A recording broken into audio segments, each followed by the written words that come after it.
Decimos que hay externalidades en el consumo cuando un consumidor se ve afectado por la producción o el consumo de otro. Estas externalidades pueden ser tanto positivas como negativas. Por ejemplo, una externalidad positiva puede ser cuando un vecino pone flores o plantas en su jardín para decorarlo. Esto afecta de manera positiva o beneficia a los vecinos al tener una vista más bonita. Un ejemplo de externalidad negativa en el consumo se presenta cuando una fábrica opera por las noches, causando ruido y afectando a sus vecinos. La empresa de manera indirecta está afectando a otras personas que son molestadas por el ruido. Por su parte, una externalidad en la producción se da cuando un productor se ve afectado por la producción o el consumo de otros. Un ejemplo negativo de una externalidad en la producción se presenta en una piscifactoría, cuya producción se ve afectada de manera negativa por la cantidad de contaminantes que otras empresas tiran en las aguas utilizadas por la piscifactoría. Por otro lado, un ejemplo positivo de una externalidad en la producción se da en un campo de manzanos, que se ubica cerca de un apicultor.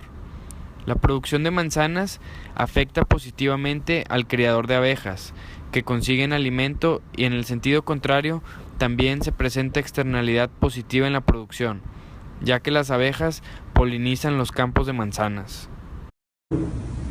La principal característica de los bienes que generan externalidades es que estos no se ofertan en mercados organizados.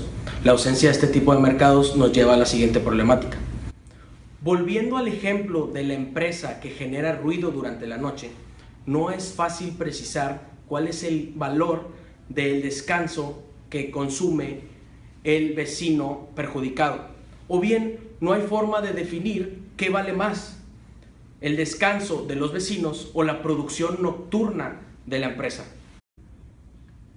Asumiendo una utopía de mercado, la empresa podría comprar bonos de ruido al vecino perjudicado. Así nadie saldría molesto en este tipo de externalidad. Pero tenemos estas dos cuestiones. ¿Quién decide cuánto vale este tipo de bono? ¿Y quién decide quién tiene que pagar a quién para compensar la externalidad generada? Los problemas que plantean las externalidades se deben a que los derechos de propiedad no están bien definidos. Si los derechos de propiedad están bien definidos y existe un mecanismo de negociación, los derechos a generar externalidades se pueden intercambiar en el mercado, así como se pueden intercambiar los derechos a consumir y a producir de bienes ordinarios. Anteriormente se tenía el supuesto de que la gente podía consumir sin importarle el consumo de los demás.